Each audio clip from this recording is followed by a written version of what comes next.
Sa mga nagtatanong po kung paano daw nila mabura ang kanilang mga violation kasi ayaw daw po mabura sa alerts po nila mga katiktik. So mga katiktik, punta lang po kayo dito at itry nyo po ito mga katiktik. Okay, punta lang po tayo sa ating Chrome.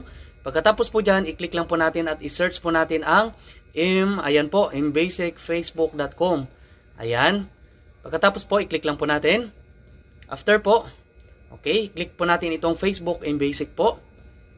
Ayan. Pagkatapos po, okay, madirect na po tayo dito sa ating profile. Ayan po.